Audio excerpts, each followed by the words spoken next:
Ukatili na udhalilishaji. Yapo mengi ya kustajabisha na kusikitisha ulimwenguni. Lakini hili litakustajabisha zaidi.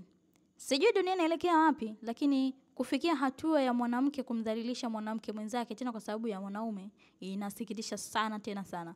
Kuna video inayosambaa katika mitandao mbalimbali ya kijamii ikionyesha wasichana wakimdhalilisha msichana mwenzao sababu ikiwa ni nini? Ni mwanaume. Cha kustajabisha zaidi wasichana wale wote si wanandoa wa mwanaume huyo. Ambapo kwa mujibu wa video hizo msichana huyo alifanyiwa vitu vingi sana ambavyo vilikuwa ni vya kikatili kwa upande wake. Yaani kwa ukatili kabisa, wanawake tuacheni hili.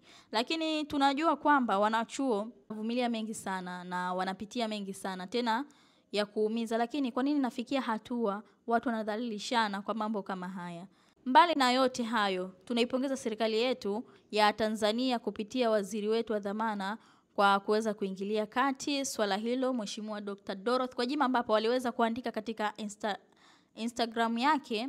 Mimi naweza nikanukuu maneno machache tu ikiwa alisema makubwa haya. Yaani wakati tunapambania wanawake wasikatiliwe, kumbe baadhi yao wanakatiliana wao kwa wao na kujidhalilisha wenyewe.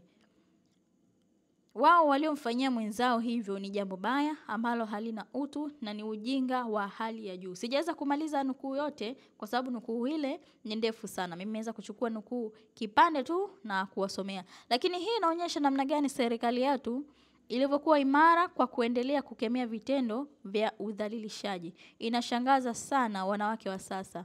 Tumekuwa vipaumbele kudhalilishana wenyewe kwa wenyewe kwa vitendo vya hovyo sana.